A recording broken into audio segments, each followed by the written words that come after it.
Good afternoon, everyone. I've got a fair amount to pass along at the top here, so thank you in advance for your patience.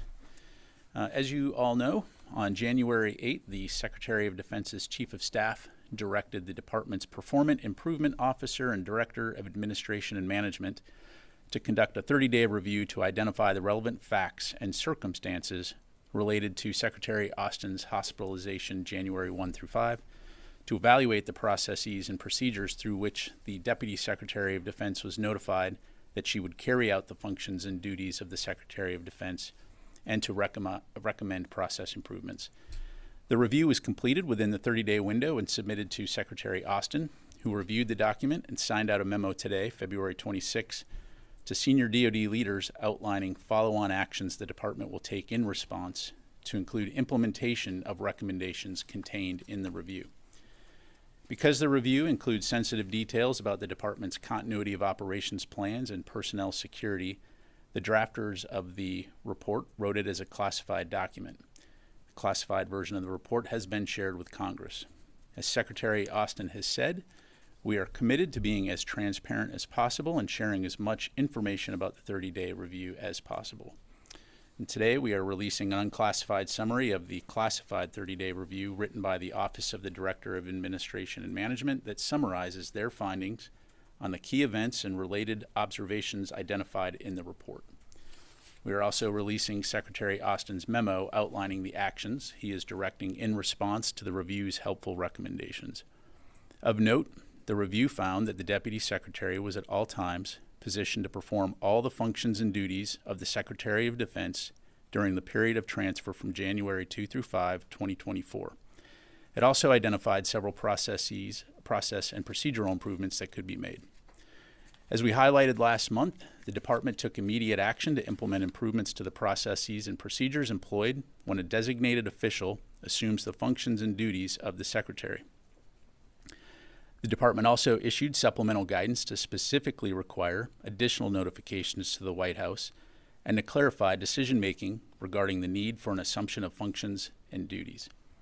The Secretary and Deputy Secretary have already implemented 2 of the recommendations contained in the 30-day review, reaffirming their expectations around information sharing, staffing support, team relationships, and understanding of any changes in process or staff support when someone else assumes the functions and duties as acting Secretary of Defense. Additionally, the Chiefs of Staff for the Secretary and Deputy Secretary have issued written guidance and conveyed reporting expectations to make routine how information flowing to the Secretary is shared with the Deputy Secretary and immediate staff. As outlined in his memo, there are 6 additional recommendations the Secretary is directing to be implemented most within the next 90 days.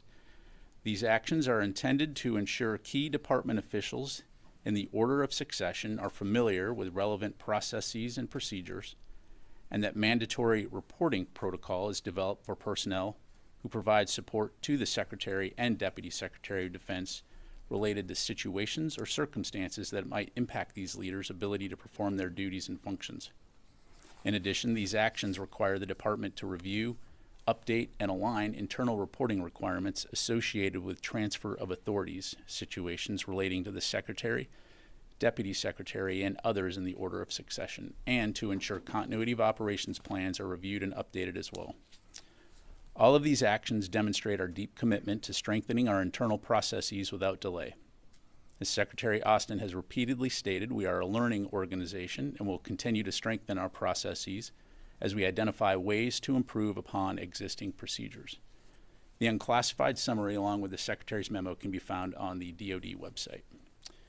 Finally, in support of multinational efforts to defend the lives of international mariners and restore freedom of navigation in the Red Sea and surrounding waterways, the militaries of the United States and the United Kingdom, with support from Australia, Bahrain, Canada, Denmark, the Netherlands, and New Zealand, conducted strikes February 23 against military targets and Houthi-controlled areas in Yemen.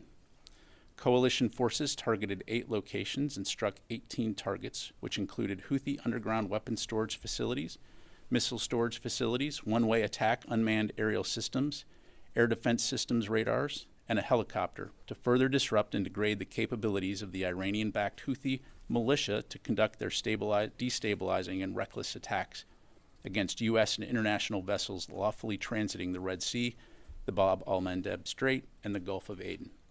It's important to highlight as well that the Houthis continue to demonstrate utter disregard for the regional and humanitarian impact of their indiscriminate attacks, threatening the fishing industry, coastal communities, and imports of food supplies. As Secretary Austin underscored in his statement on Saturday, the United States will not hesitate to take action as needed to defend lives and the free flow of commerce in one of the world's most critical waterways. Again, we'll continue to make clear to the Houthis that they will bear the consequences if they do not stop their illegal attacks, which harm Middle Eastern economies, cause environmental damage, and disrupt the delivery of humanitarian aid to Yemen and other countries. With that, I'm happy to take your questions. We'll start with Associated Press. Tara. Hi, General Ryder. Thanks for doing this. First, on the 30-day review, reading the unclassified summary, you're left with an impression that this was just somewhat blameless, like just couldn't be helped due to privacy laws. But the Secretary is not a private person. He's sixth in line in succession to the presidency. How did privacy keep this information from getting to the Commander-in-Chief and getting, why was that a reason? Well, Tara, as the Secretary has said, the buck stops with him, and he's taken responsibility for not notifying the President and the White House sooner.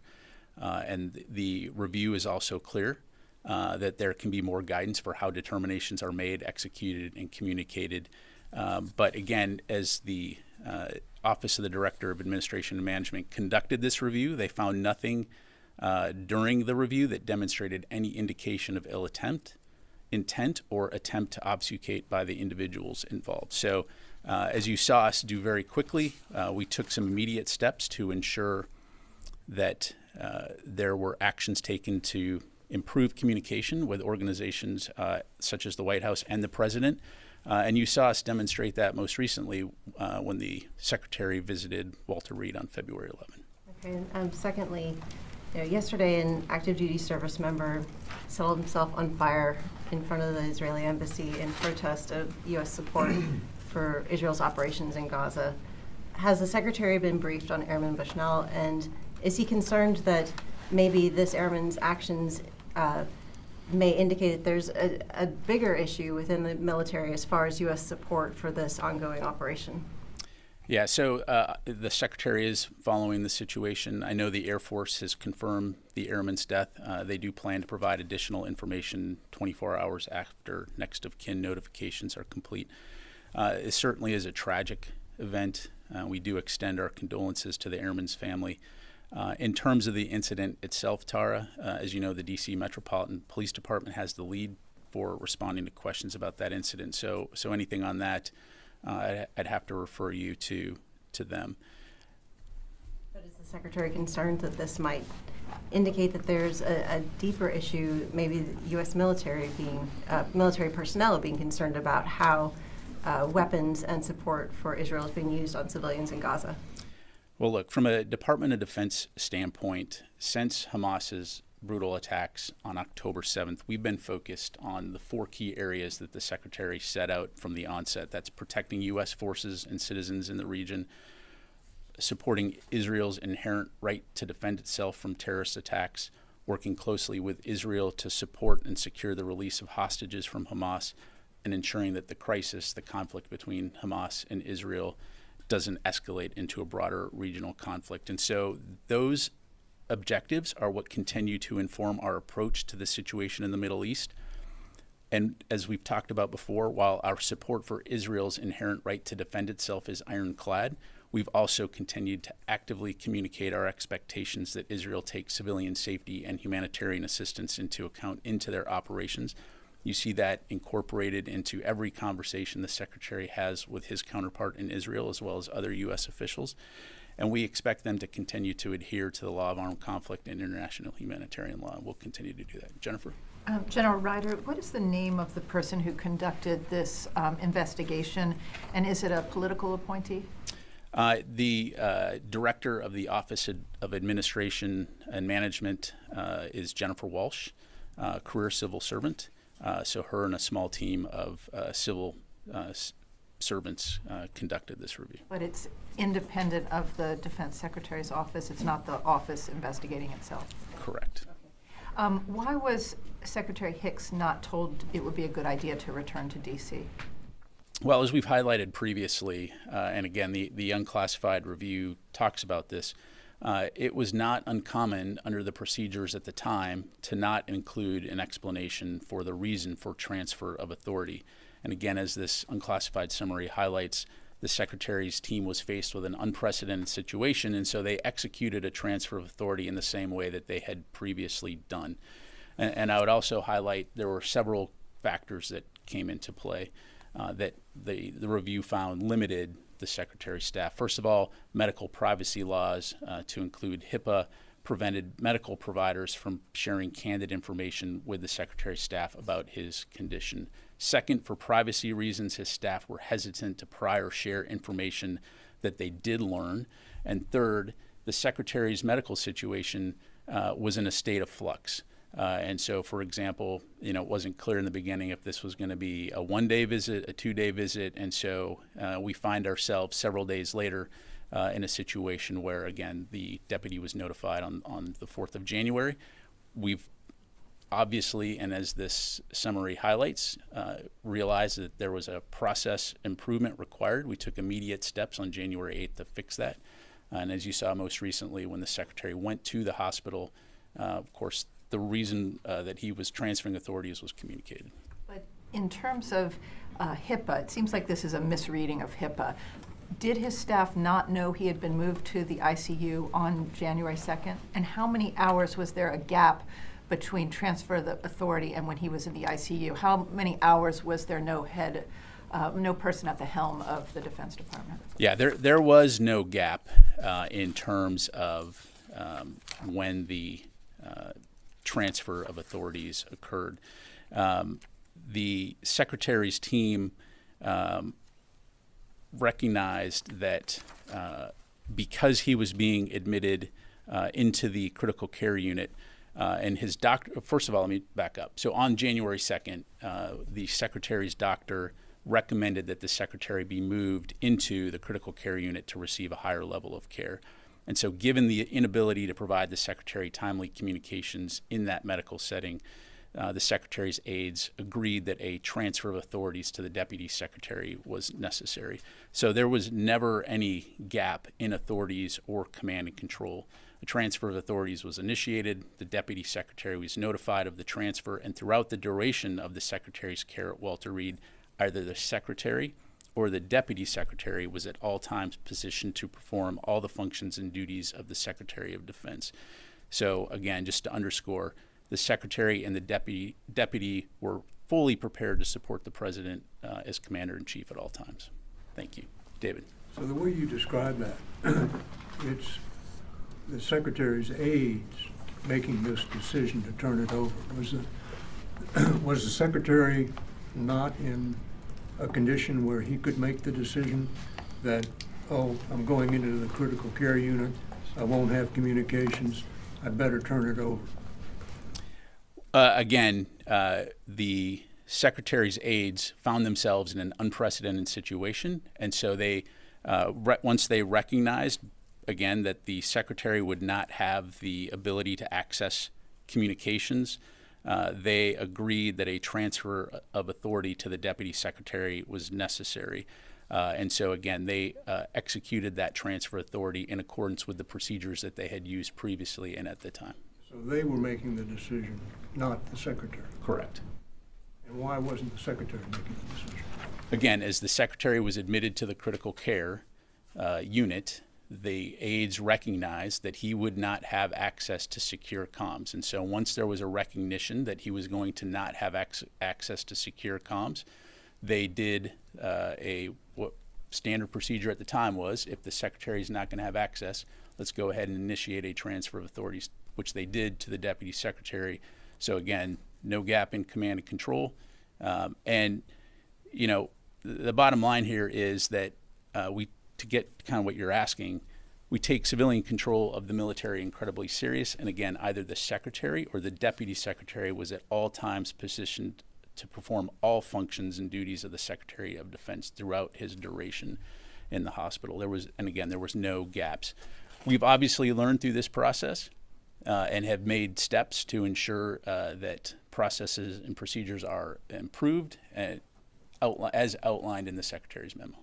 Including making the decision to transfer? He made the decision to transfer. Again, this was an unprecedented situation, and the staff was doing using the process and procedures that they have employed previously, and again, to the best of their abilities, ensuring that command and control, that there were no gaps in command and control. You're not answering that question, right? No, I think I did answer the question. No.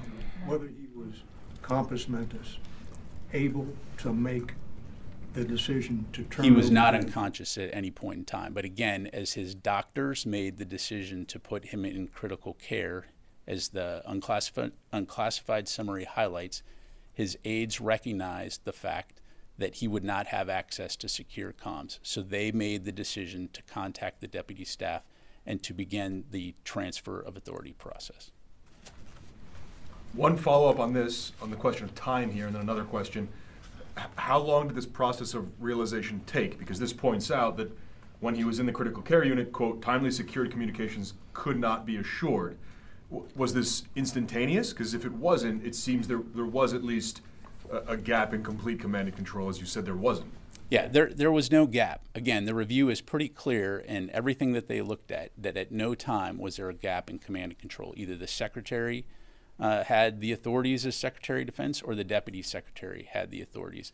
And again, the staff was executing this process in accordance with the transfer authorities procedures that they had used at the time. And so it is crystal clear in this report, in this review, that there was never any gap. Will you be able to tell us how long between him going to critical care and the transfer of authority? I'm not going to get into a specific timeline other than there was no gap, and the review made that very clear. And then my other question was quickly, on February 1st, when the Secretary came here, he said there was no culture of secrecy, and yet, as you pointed out, this says, quote, the staff were hesitant to pry or share any information that they did learn. Isn't that a culture of secrecy? Yeah, look, I'm not going to speak for why any individuals did or did not, take certain and specific actions. I think we can all agree, it is not uncommon for a natural human response when it comes to things like medical care to default to a privacy setting.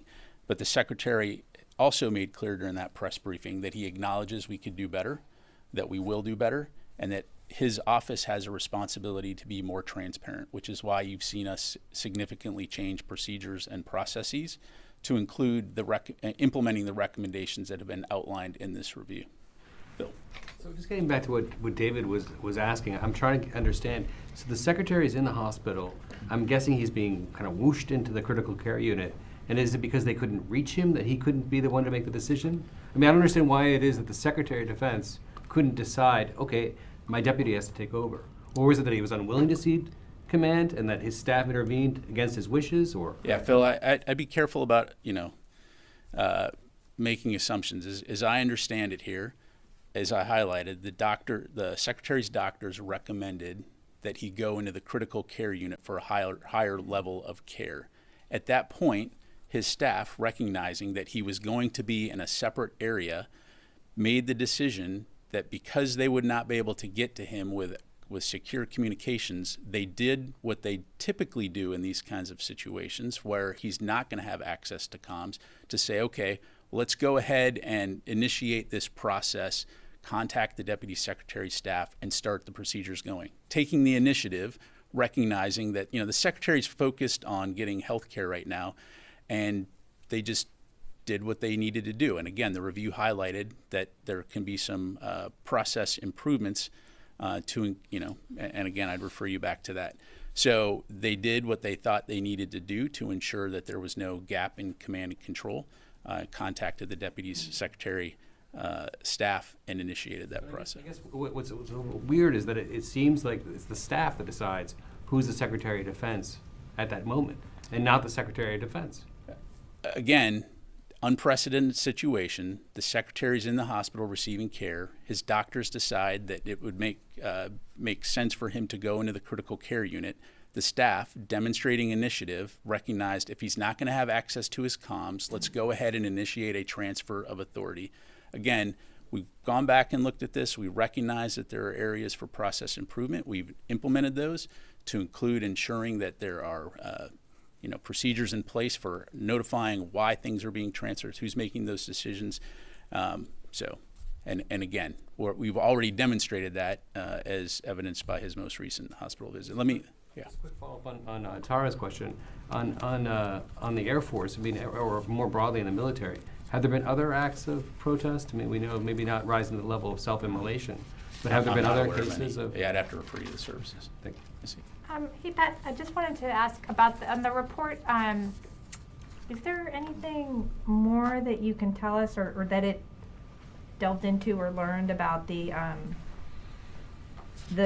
delay in notifying the White House specifically, and why the president's staff didn't do that? Because this doesn't seem to me like it necessarily addresses that. Is it just that this wasn't a requirement, and then that was part of the established mechanism for TOA? It's just, I feel like that's one thing that isn't directly addressed, and that seems like it was a significant part of that. And then I guess my second thing would be, in terms of the questions about the TikTok of the different moments, and the questions that Oren had. I mean, if we can get some of that, that would be great, because, for the last 5 weeks or so, the answer when we ask those kind of questions has been, this is under review. I can't address this because it's under review. And now the review is done, and it adds no new information for us about the TikTok, and there's some pretty significant details. So I don't know what the mechanism for that would be, but it doesn't seem like that should be the end of the conversation, because we've been told now for weeks that that's the reason we can't get those facts, and I'm making an appeal for more information, either as it comes up, or is it we sit down and we get the answers to those in a dedicated session or something like that. But it just feels like if the spirit of transparency is supposed to be forthcoming, then I feel like we need a little bit more. Okay. Thanks, Missy. So a few things. So, in his press briefing earlier this month, Secretary Austin highlighted and took responsibility for the shortcomings when it came to notifying the president and the White House about his cancer diagnosis, and acknowledged that we, the department, can and need to do and will do a better job in terms of notifying the White House. So we've learned from that. We've made changes to those procedures, and those are in place today. In terms of the transparency as it relates to this review, as the Secretary has said, we are committed to being transparent and providing as much information as possible. This unclassified summary was prepared by the Office of the Director of Administration and Management to capture unclassified information in the classified report. The Secretary came and talked to you earlier this month. He'll be testifying on the Hill to the HASC later this week. And as you know, there is an ongoing DoD IG review, which we are supporting and cooperating with fully, some of which may get to some of the questions that you're asking. But again, I'd have to refer you to them. Follow up on what Secretary Austin said in the briefing was that he did not instruct anyone on his staff not to inform the White House. So I still have the question of, what he said was he did not direct anyone on his staff to keep his hospitalization secret. And as we've talked about in multiple briefings, to include his briefing, to include the findings of this review, there were shortfalls in the processes.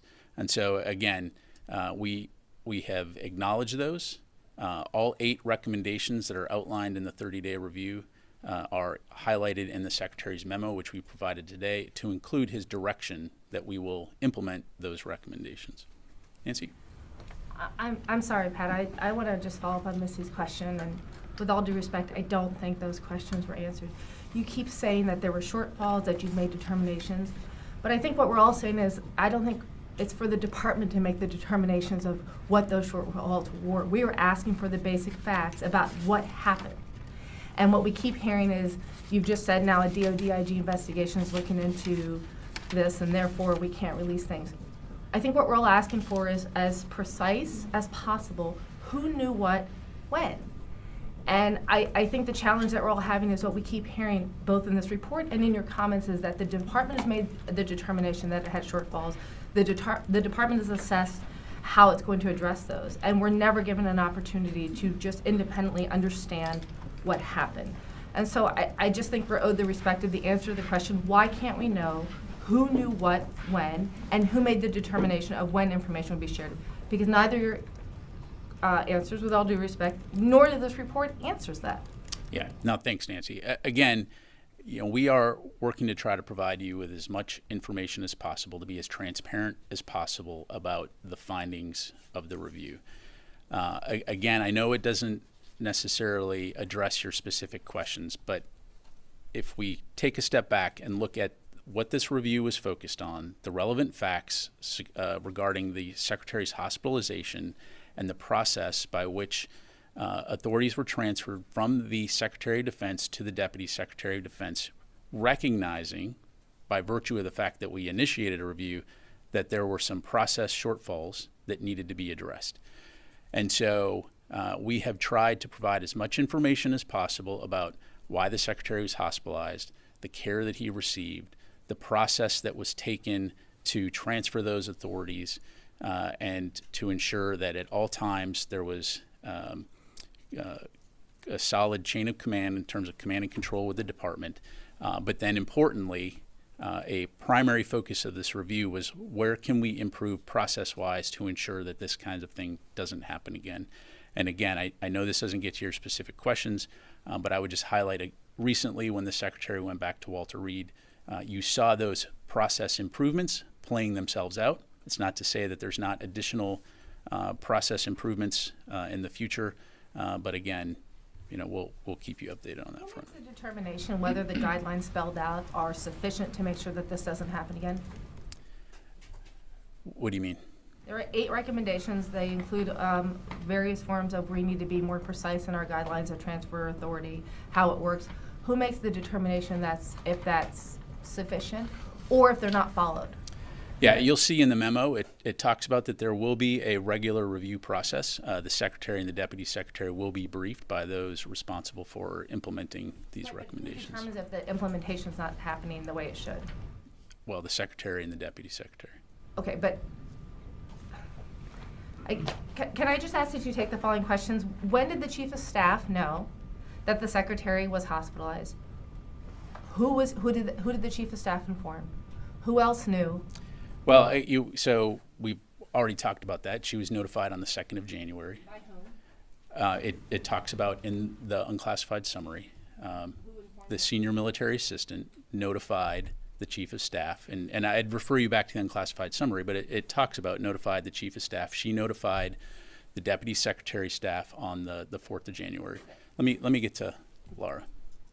Thank you. I'm wondering, you keep saying, there were shortfalls in the process, and the review says there were shortfalls. So is anyone going to be reprimanded or fired? Because something clearly went wrong, and I'm just wondering if there will be any repercussions for anyone that failed in their tasks. Yeah, thanks, Laura. So as I highlighted, as the Secretary has said, the buck stops with him. He has said, and he recognizes that we should have done a much better job notifying those who should have been notified.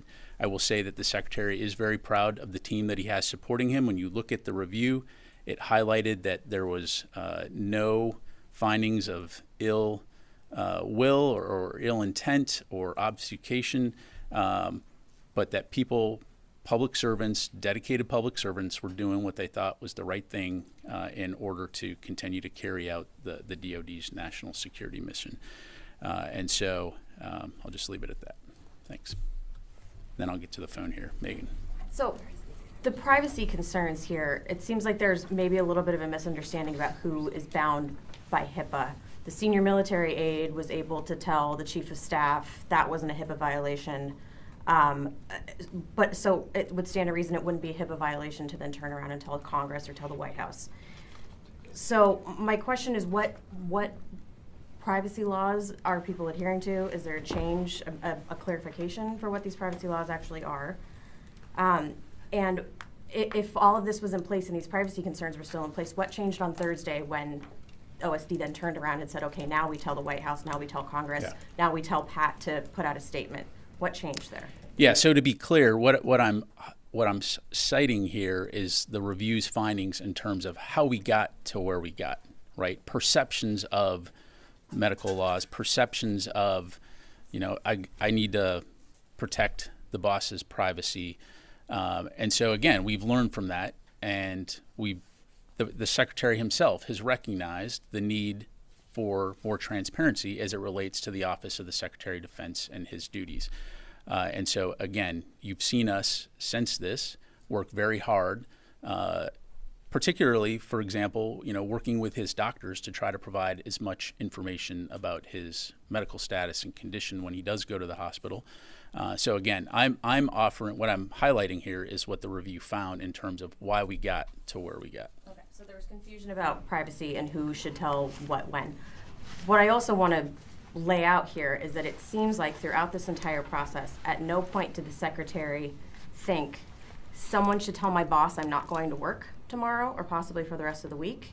And when he was going to be admitted to the ICU, at no point did he say someone should tell the Deputy Secretary of Defense that I'm going to be in the hospital for a while, that this was all, back to David's point, this was all being made by outside forces. I know the Secretary has taken responsibility for what he did or didn't do, but I just want to be very clear that at no point did he think I should tell my boss I'm not going to work and I should get my deputy my authorities because I'm going to be here for a while. Yeah, Megan, well, again, I'd in part point you back to his comments in his press briefing where he highlighted the rationale. He wasn't making excuses. He was just offering an explanation in terms of why he didn't want to bother the president with that information.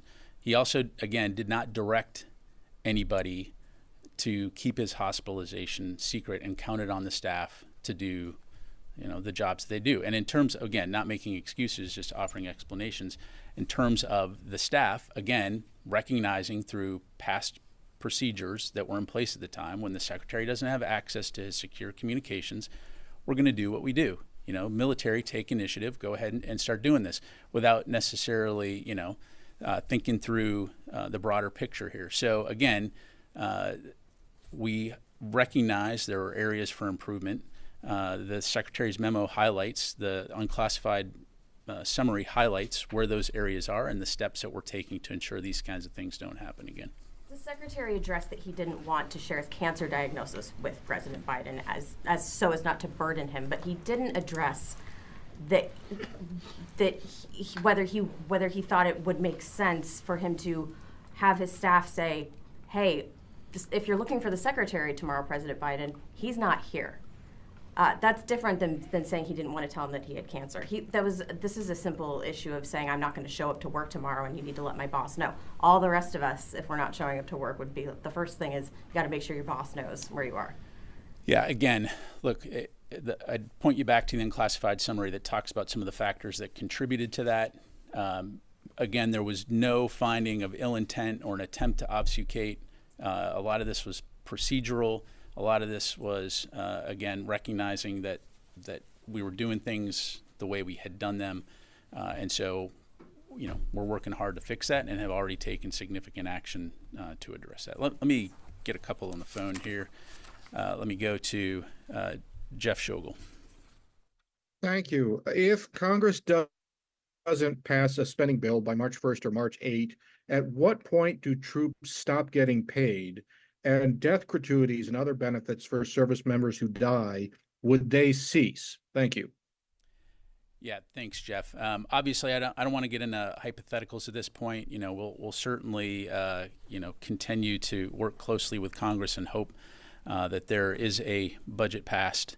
I'd refer you to OMB for any potential ramifications on the U.S. government. But needless to say, we will certainly hope that a budget is passed. Let me go to Courtney. When did the SMA know? Because I was under the impression that he found out. Well, I guess it's not clear in here. Do you know when he found out?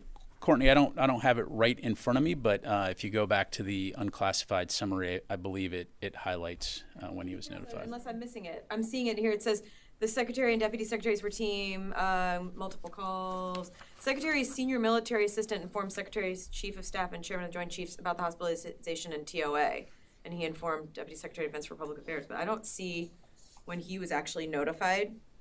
Did he, and because we found out in the day or two after that he did not go to the hospital, that it was the junior military aide who went to the hospital with Secretary Austin, right? Courtney, what I have in the unclassified summary is what I can provide at this point. It's just, that seems like a strange, when we're finding out when other people are notified, why it's not included when he was notified. Yeah, I think the key point here is, again, we recognize procedurally, process-wise, improvements could be made, and we are taking steps and have taken steps to improve those processes and procedures. That's fair, but I think you can understand why that we still have a lot of, like, the press, we covered this, well, we still have questions about the timeline here, and with all due respect, this answers none of them. I mean, most of the information about the timeline in here we were already aware of.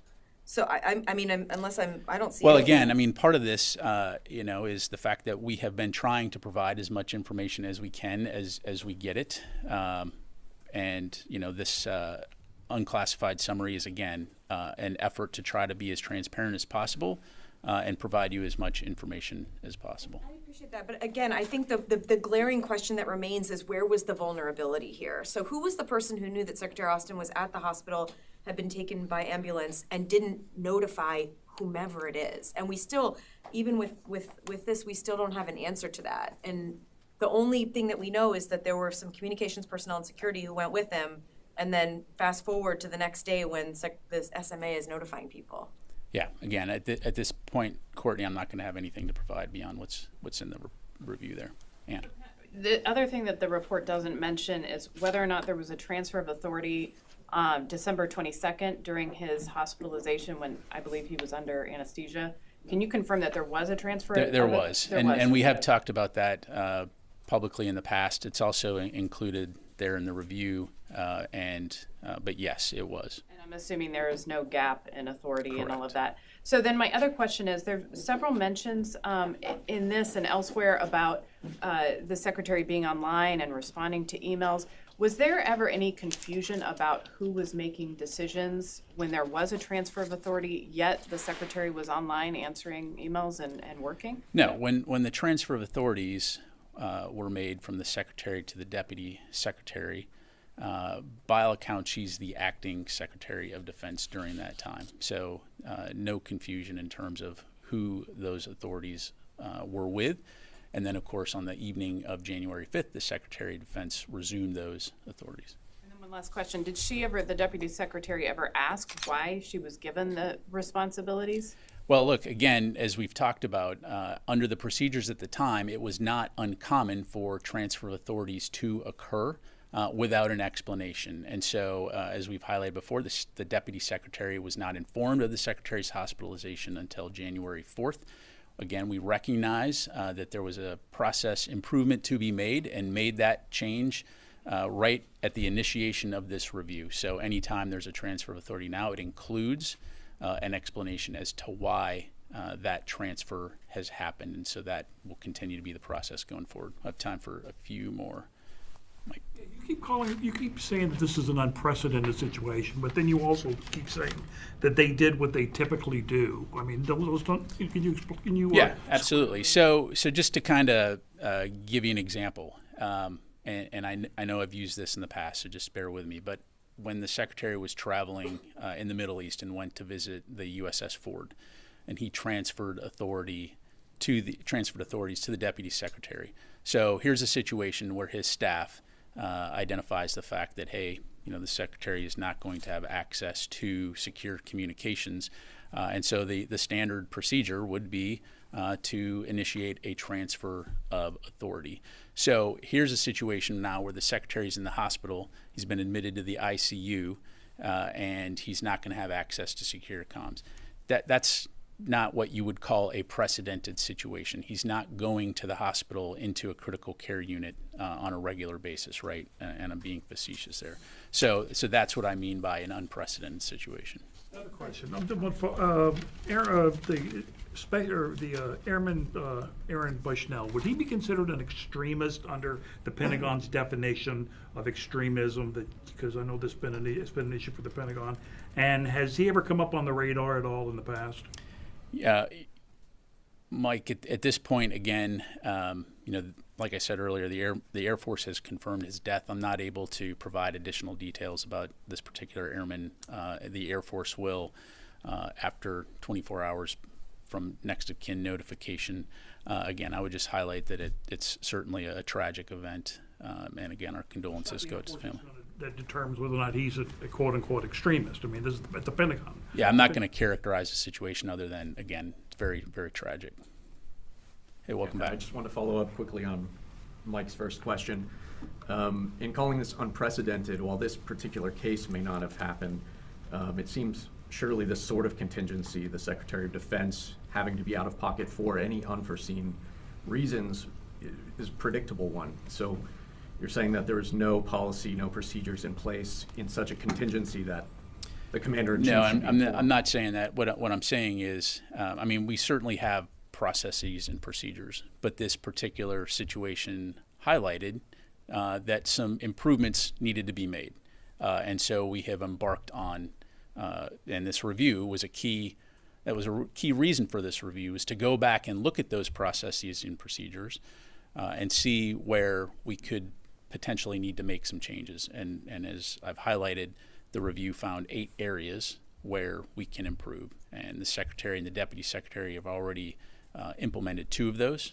And the Secretary has directed that the other 6 recommendations be implemented. And I highlighted some of those in the topper.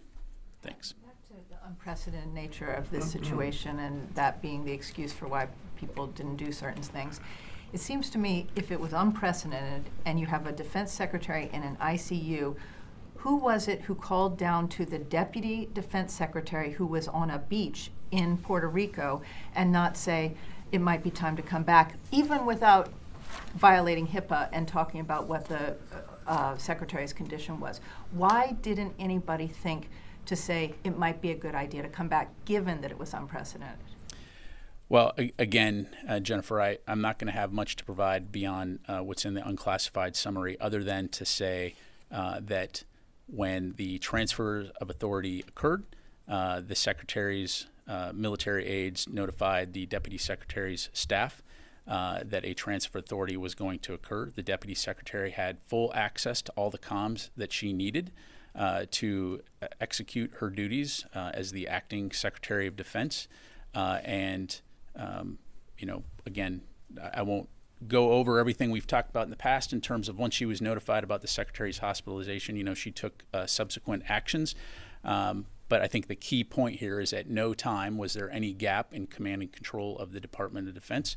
We've, again, as I've highlighted, learned from this experience. We've made changes already and will continue to make additional changes to ensure that we have better processes and procedures going forward. All right. Thank you very much, everybody. Appreciate it.